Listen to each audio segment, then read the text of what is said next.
J திரைப்படத்தை பிடித்திருந்தால் மறக்காமல் இந்த வீடியோவை லைக் செய்து கொள்ளவும். ஜே பட ஹீரோயினை இப்போது எப்படி இருக்காங்க தெரியுமா? வாங்க வீடியோவை முழுமையாக காண்கலாம்.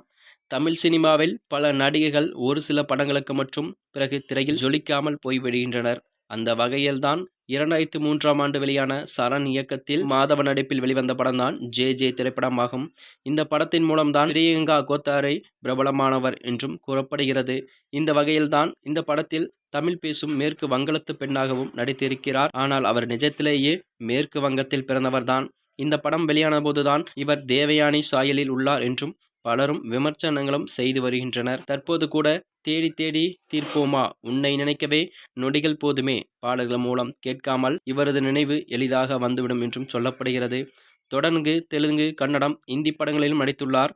ஆனால் அவை எதுவும் ரசிகர்கள் மனதில் நிற்கவில்லை. ஜே படத்தின் மூலம்தான் மாதவன் 100 ரூபாய் நோட்டை தேடி அளவது போல பிரியங்கா கோத்தாரி தமிழ் திரையுலகில் தேட வேண்டியதாயிற்று. இறுதியாக ஜீவாவின் கச்சேரி ஆரம்பம் படத்தில்தான் வாடா வாடா பையா என்ற பாடலுக்கும் இவர் நடனமாடியிருப்பார். இந்நிலையில்தான் இவரது தற்போது புகைப்படமானது இணையத்தில் உலா வருகிறது. இதனை ரசிகர்கள் அனைவரும் பார்த்து பெரும் மகிழ்ச்சியும் அடைகின்றனர். இவர் நடித்த ஜே திரைப்படத்தை இன்றளவிலும் மக்கள் மத்தியில் நல்ல வரவேற்பையும் பெற்று வருகிறது.